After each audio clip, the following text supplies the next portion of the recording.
asked a second time, and a third time. The Buddha was silent. Seneca said, O Gautama, all beings possess self, which pervades everywhere, and the Creator is one. O Gautama, why do you sit silently and not answer? The Buddha said, O Seneca, do you say that the self pervades everywhere? Seneca answered and said, it is not I alone who say so, but all the wise have also shown this. The Buddha said, O good man, if self pervades everywhere, all the beings of the five realms would have to gain the returns of actions performed at one, i.e. the same time. If all the people of the five realms have the same karmic results, why do you avoid all evil actions, so as to evade hell, and do all good things, so as to gain life in heaven? Seneca said, O Gautama, there are two kinds of self of which I talk, namely, 1, the carnal self, and 2, the eternal self. For the sake of the carnal self, we practice the way and shun evil, so as not to gain hell, and practice all good deeds, so as to gain life in heaven. The Buddha said, O good man, you say that self pervades all places. It is in the created self, you may know that such a self is non-eternal. If it is not created, how can you say that it pervades everywhere? O Gautama, the self I speak of exists in what is created and yet is what is eternal. O Gautama, a person happens to cause a fire in the house. The master of the house comes out. So we cannot say, when the house is reduced to ashes, the master of the house is also reduced to ashes. It is the same with what I say. This created body is non-eternal. But when the non-eternal is about to start out, i.e. when the body is about to die, the self goes out. So the self I speak of is all pervading and eternal. The Buddha said, O good man, you say, the self I speak of is all pervading and eternal. But this is not so. Why not? Of what pervades, there are two kinds. These are, 1, eternal, and 2, non-eternal. Again, there are two kinds, namely, 1, form, and 2, non-form. Hence, when one says that all exists, this means that it is eternal and non-eternal, it is form and non-form. You may say that the master of the house is out of the house, and that there is no non-eternal to come about. But this is not so. Why? The house is no master and the master no house. That which is different is burnt and what is different is out. Thus goes the logic. The self is not anything as such. Why not? The self is form and form self. Non-form is self and self non-form. How can you say that when form suffers change, the self is out of it? O good man, you may say that all beings possess the same self. But this is contrary to what obtains in the secular or supramundane world. Why? What obtains in the secular world speaks of father and mother, boy and girl. If we are to say, the self is one, the father is the son the father, the mother is the girl, and the girl the mother, the enemy is the friend, and the friend the enemy, this is that and that this. Hence, all beings possess the same self, this is counter to what obtains in the secular or the supramundane world. Seneca said, I, too, do not say that all beings possess one self. I say that each person possesses one self. The Buddha said, O good man, if it is said that each person has one self, this means none other than that there are many selves. This is not so. Why not? You said before that self pervades. If self goes everywhere, the karmic root of all beings must be the same. When heaven sees, the Buddha sees, when heaven acts, the Buddha acts, when heaven hears, the Buddha hears. All things must be thus. If heaven can see and the Buddha cannot, we cannot say that self extends everywhere. If it is non-pervading, this is nothing other than the non-eternal. Seneca said, O Gautama, the self of all beings pervades everywhere, whereas law dharma one and non-law do not. By this, the Buddha can act differently and heaven also can act thus. Hence, you, Gautama, should not say, when the Buddha sees, heaven can see, and when the Buddha can hear, heaven can hear. The Buddha said, O good man, is it not the case that law and non-law are what one does? Seneca said, such are the works of one's actions.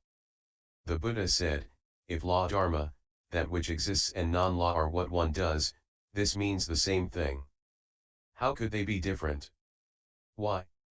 Where the Buddha gains action in hand, heaven gains the self, where heaven gains action in hand, the Buddha gains in hand the self. Hence, when the Buddha can do, heaven can do. Law and non-law must obtain thus. O good man! So, if the law and non-law of beings is thus, there cannot be any other different karmic results. O good man! From the seed comes about the fruit. This seed never thinks, I shall become the fruit of a Brahmin, not that of a Kshatriya, Vaishya, or Sudra. Why? The seed carried forth the fruit. It concerns, i.e. is concerned with no caste or anything as such. It is the same with law and non-law, too. We cannot discriminatingly think, I shall only attain the fruition of Buddhahood, not of heaven, I shall only attain the fruition of heaven, but not of Buddhahood. Why not? Because karma works fairly. Seneca said, O Gautama. For example, there are hundreds and thousands of lamps in a room.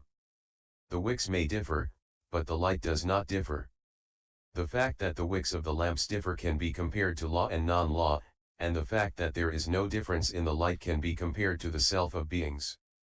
The Buddha said, O good man! You take up the case of the light of a lamp and mean thereby to explain self. This does not apply well. Why not? The room is different and the lamp is different.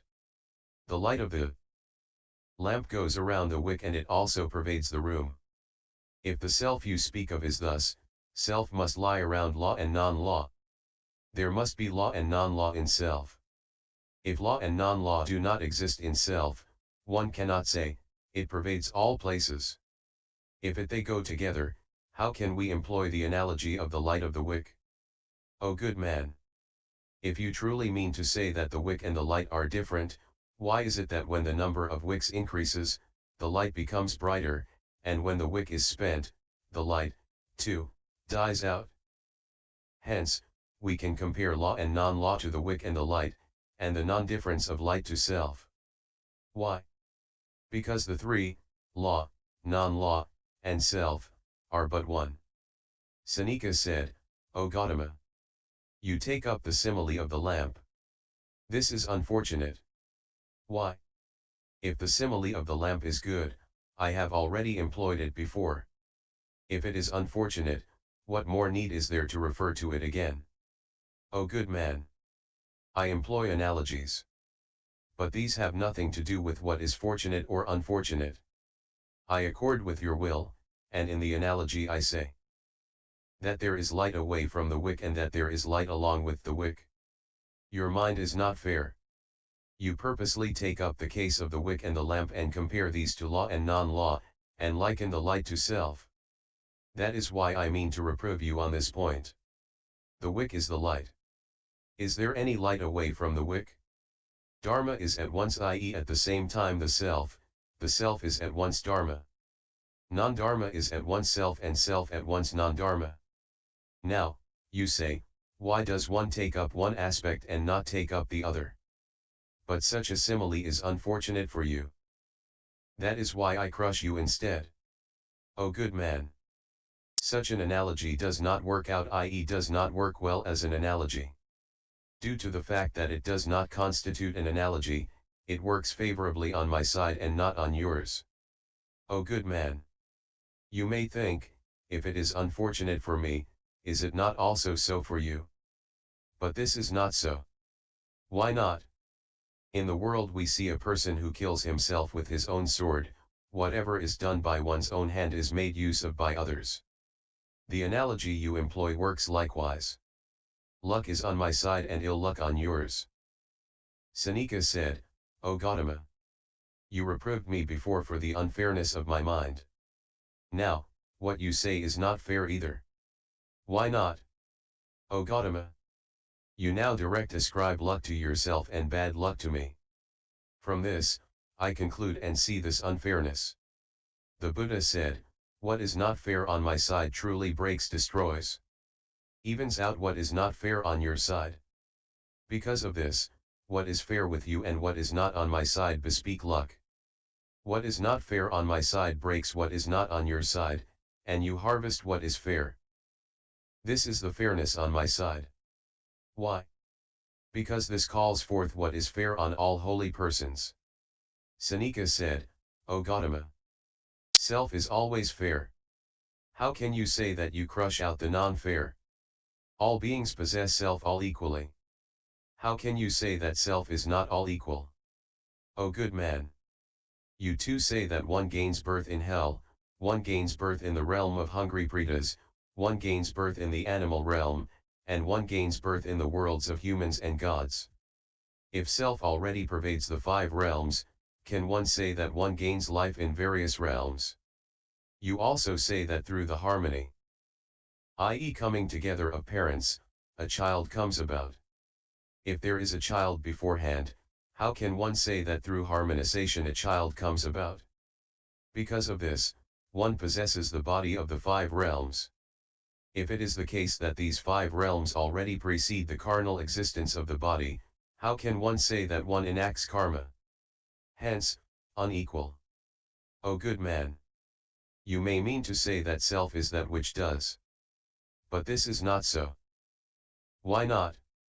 If self is that which does, i.e. performs actions, why should one do what is pain to oneself? But we actually see beings who are suffering from pain. Thus we may know that self is not that which does. If we are to say that this pain is not what is done made by self and that it does not come about from a cause, this must mean that all things, too, do not come about from a cause. On what grounds can you say that it is the doing of self? O good man! All the sufferings and happinesses of beings come about from causes and conditions. Thus, suffering and happiness call forth apprehension and joy. When one has apprehension, there is no joy; when there is joy, there is no apprehension. It is either joy or apprehension. How can any wise person call this eternal? O good man! You state that self is eternal. If it is eternal, how can you say that there are the differences of the 10 times, i.e. the stages of growth of the human, from embryo to old age? With the eternal, there can never be any kalala embryo time, down to the days of old age. The permanent existence of the void cannot have a single time. How could there be the 10 times? O good man! Self is no time of kalala or the days of old age. How can you say that there are the differences of the 10 times? O good man! If self is something that does, there must be with the self the time of the prime of life and the days of old age. Beings, too, have this prime of life and the days of old age. If self is anything of this sort, how could it be eternal? O good man! If self is that which does, how could there be the differences of sharp and dull to one, i.e. how could there be mental sharpness and dullness amongst people? O good man! If self is something that acts, this self can certainly perform bodily, oral, and mental actions. If this is the work of self, how can one say that there is no self in the mouth? How can one doubt and wonder if it is or is not? O good man! You may say that there is seeing separate from the eye. But this is not so. Why not? If there is any seeing separate from the eye, what point is there in using the eyes? The same applies to the bodily sense organs, too. You may say that self always sees with the eyes. But the case is not thus. Why not? This is like saying, the sumna bloom reduces a great village to ashes. How does it burn? It burns with fire. The same is the case when you say that self sees. Seneca said, O Gautama! It is like the case of the sickle, with which one can cut grass. The same is the case with self, which can indeed see and hear and touch through the five sense organs. O good man! The sickle and the man are different things. Because of this, a person can indeed take up the sickle and do things. Away from the sense organs, there can be no self. How can one say, self can act with all the sense organs? O good man! If you mean to say that a person can indeed mow when he takes up a sickle, and the same is the case with self, does this self have a hand or not? It does. Why not take it, i.e. why does not self directly pick up the sickle, without the use of physical hands? If self has no hands, how can we say that self is one that does? O good man! That which cuts the grass is the sickle. It is not self, nor is it man. If self or man can indeed cut, why does one need to depend upon any sickle? O good man! The man performs two actions, namely, 1. Taking the grass, and 2. Using the sickle. The sickle can truly cut. The same is the case with beings. The eye indeed sees forms. This arises from harmonization, joining of causes and conditions. If something is seen through the harmonization of causal relations, how can the wise say that there is self? This is not so. Why not? In the world, we do not see that heaven performs actions and that the Buddha receives the fruit. If you mean to say that it is not that the body does but self receives without having enacted the cause, why should you hope to attain emancipation through causal relations? If your body were to be born with no cause, after attaining emancipation you would gain your body without any cause. Just as with the body, so all defilements, too, would thus come about. Seneca said, O Gautama! There are two selves. One knows and the other knows not. The self that knows not truly gains the physical body, and the self that abandons one's own self. This is as with an earthen pot, which, when treated in the oven, changes its color, and when there is nothing that is to come about again any more.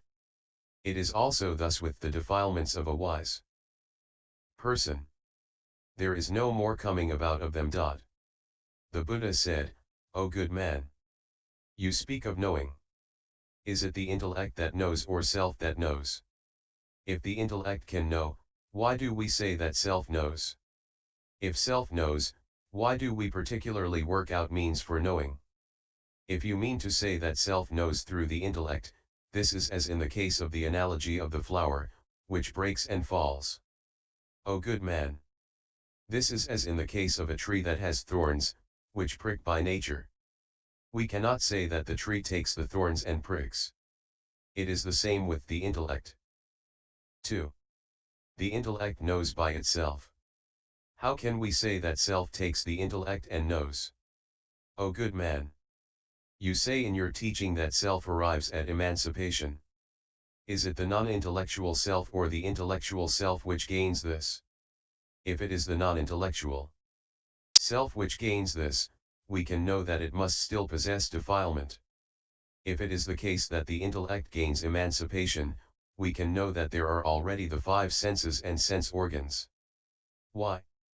There cannot be any intellect other than the roots.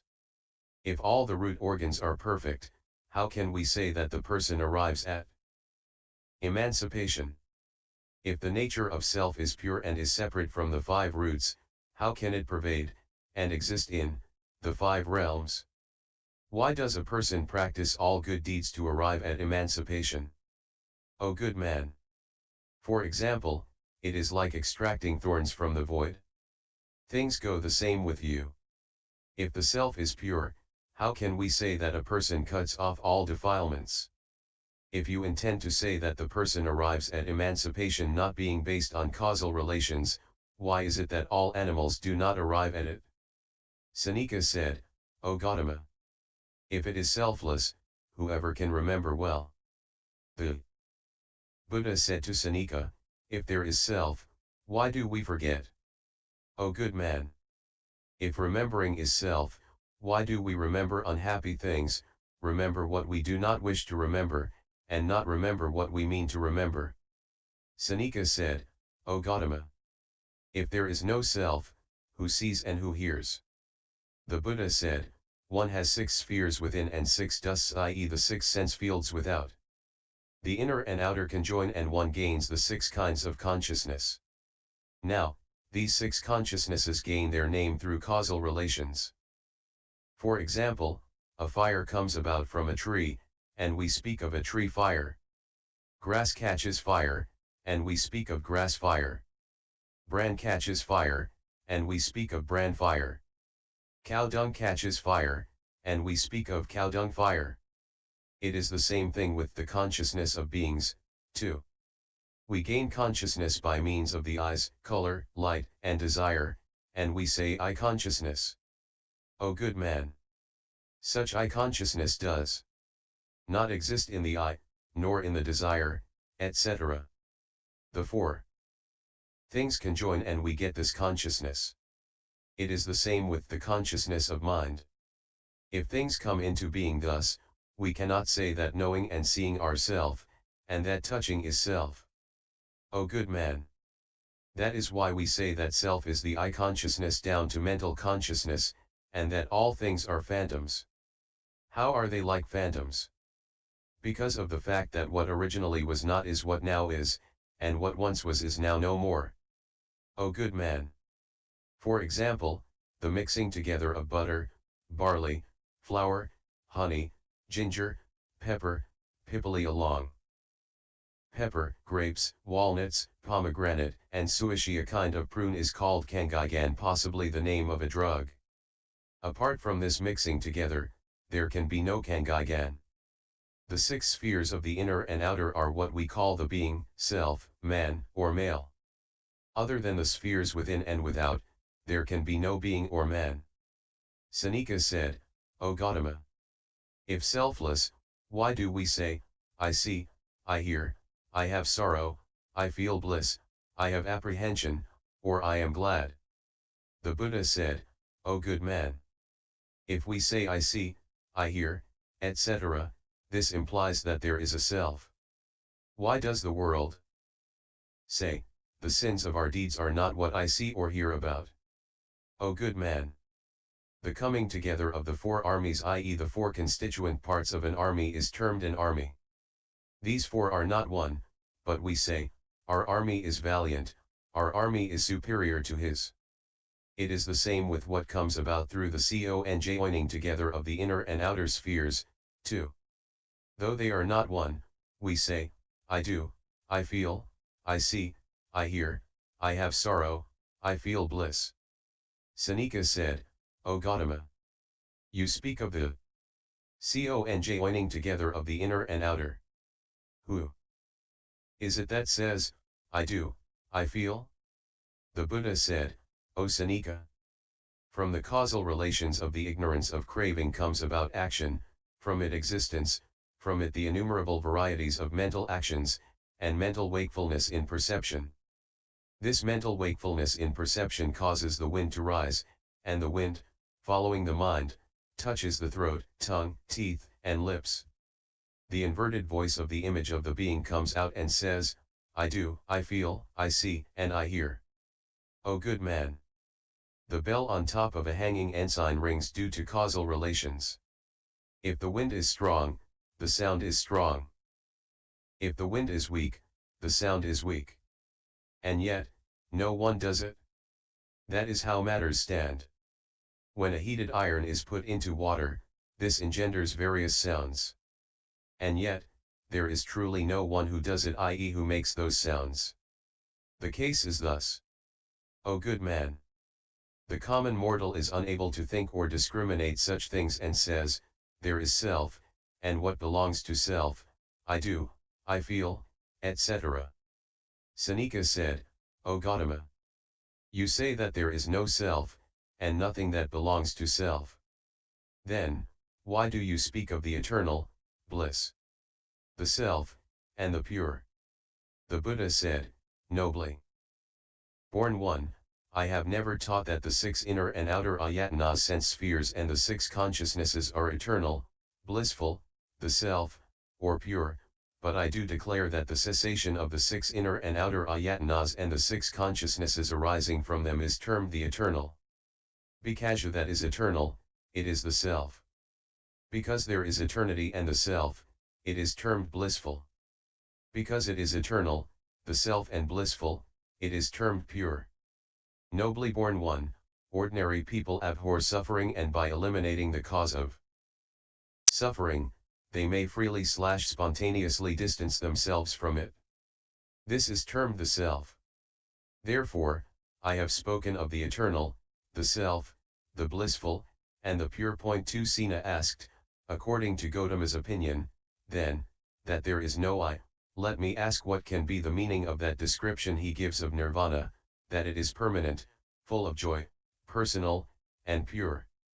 Buddha says, illustrious youth, I do not say that the 6 external and internal organs, or the various species of knowledge, are permanent, etc., but what I say is that that is permanent, full of joy, personal, and pure, which is left after the 6 organs and the 6 objects of sense, and the various kinds of knowledge are all destroyed.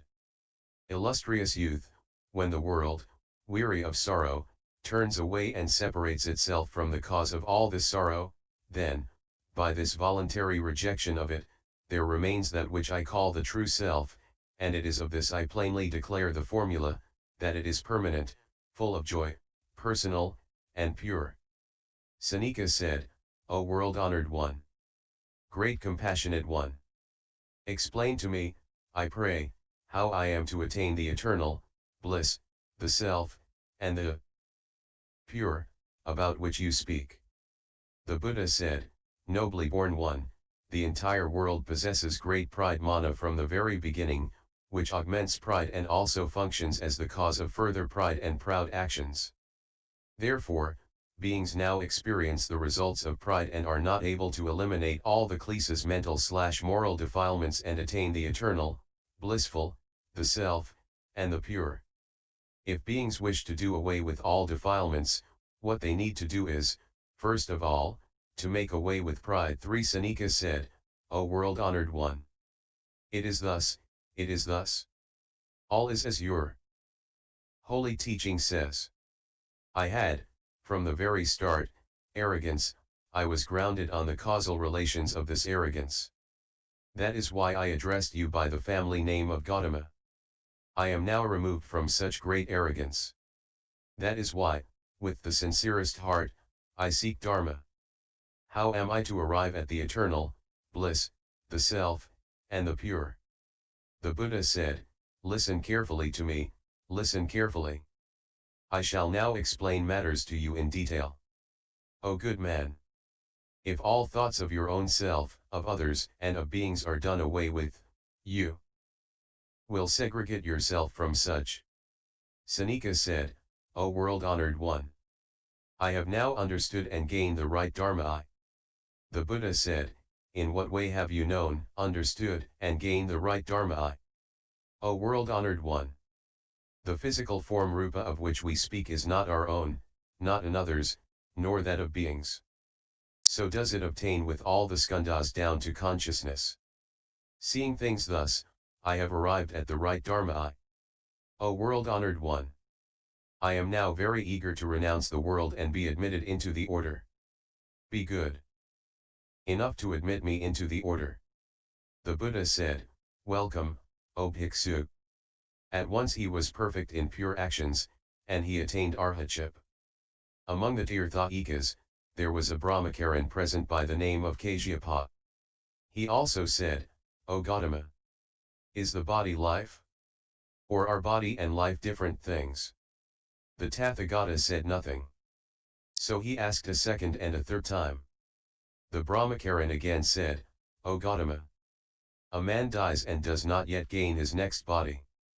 In this in-between state, do we not say that the body is different and the life is different? If they are different, why do you sit silently and not reply? O good man! Body and life both arise from causal relations.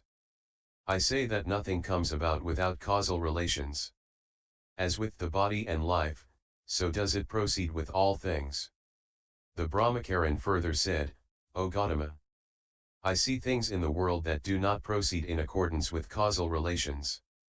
The Buddha said, O Brahmacharin, in what way do you see things that do not proceed in accordance with causal relations? The Brahmacharin said, I see trees being burnt. The wind blows out the flake cinders, sparks of fire, which fall in different places. Is this not what has nothing to do with causal relations? The Buddha said, O good man, I say that this fire, too, comes about from causal relations. It is not the case that it does not accord with any cause.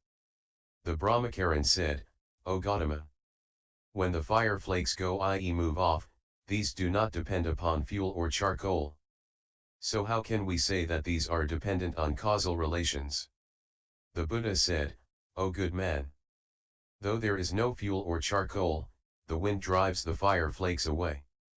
Through the causal factor of the wind, the fire does not die out. O Gautama, a man dies, but does not yet gain his next body. How can we call the life that exists in between one of causal relations? The Buddha said, O Brahmacharin, ignorance and craving are the causal relations. Through the causal relations of ignorance and craving, life is able to be sustained. O good man, through causal relations, the body can be life, and life the body. Through causal relations, the body is different, and life different. A wise person should not say that the body and life are different all through. The Brahmacharin said, O world honored one, please condescend to analyze and explain to me clearly, so that I will truly be able to understand causal relations. The Buddha said, O Brahmacharin, the cause is the 5 skandhas and the result too is the 5 skandhas. The fire not started, there cannot be any smoke. The Brahmacharin said, O world honored one, I now know and I now have understood. O good man, in what way have you come to know and in what way have you understood?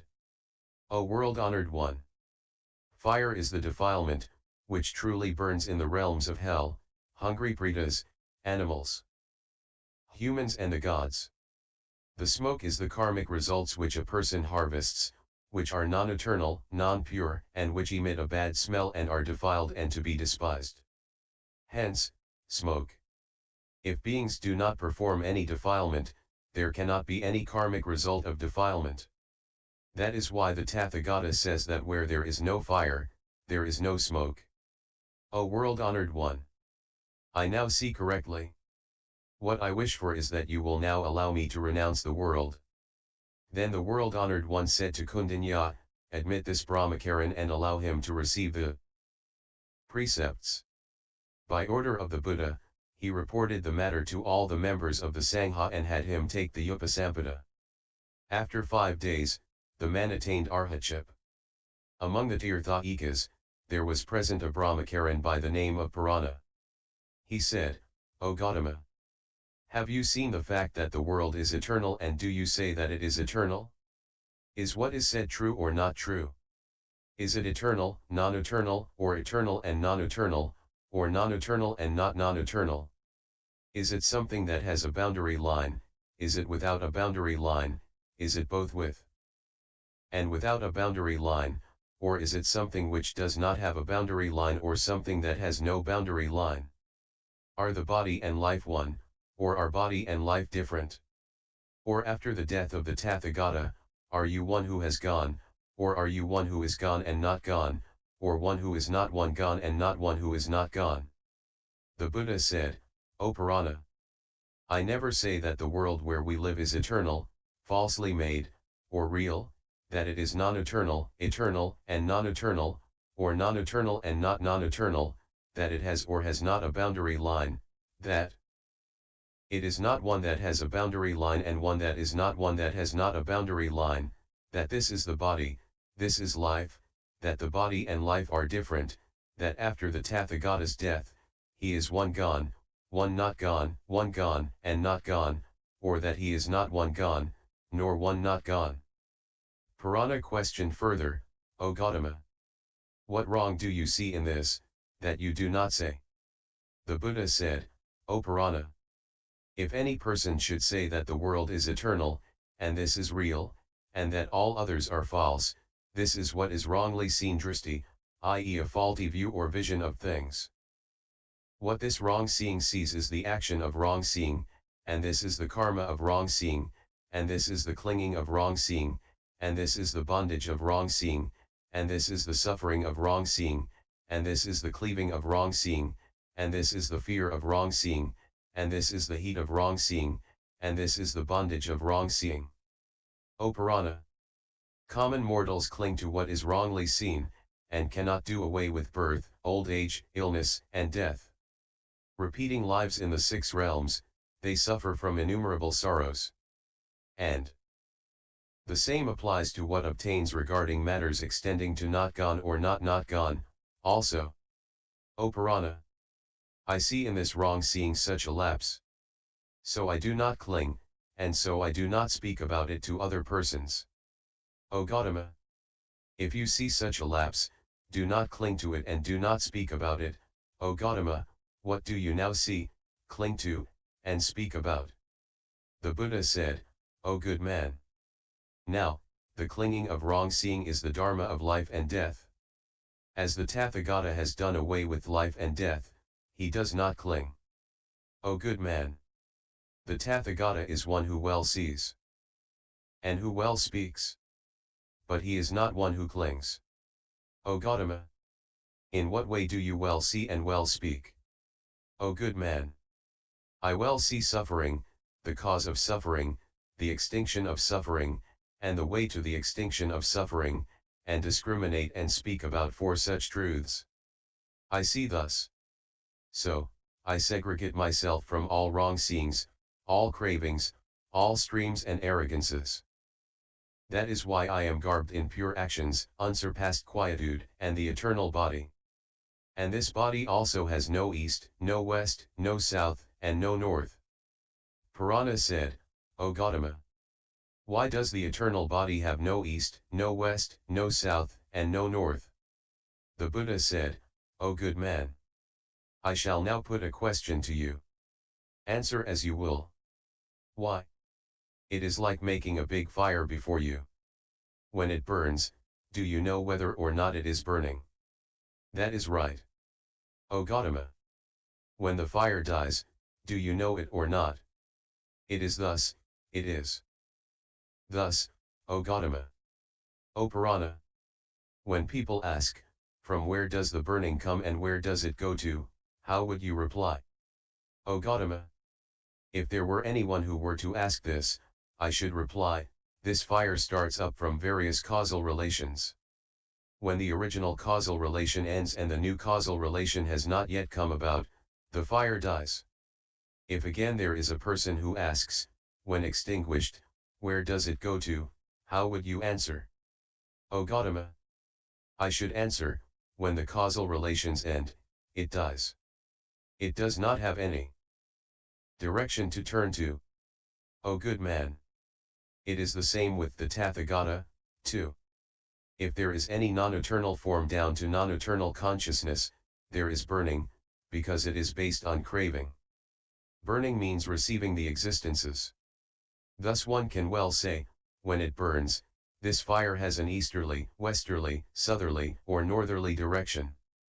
If craving now dies out, the fire of the karmic results of the existences also ceases to burn. When it does not burn, we cannot say that there are the directions of east, west, south, or north. O good man! The Tathagata has already extinguished the cause of non-eternal form and non-eternal consciousness. Hence, his body is eternal. His body being eternal, we cannot speak of east, west, south, or north. Purana said, I wish to make an analogy. Please condescend to give ear to it. The Buddha said, well said, well said. Speak as you will. O world-honored one! For example, outside a big village, there is a sal forest. There is a tree in it. Before the forest came into being, it was born, and years passed. The owner of the forest gave water to it and spent timely care upon it. The tree is old and rotten, and the bark, branches and leaves all drop off. What there is quietude and truth. It is the same with the Tathagata. All that is old is gone, what there is what is true. O world-honored one! I now very much desire to renounce the world and practice the way.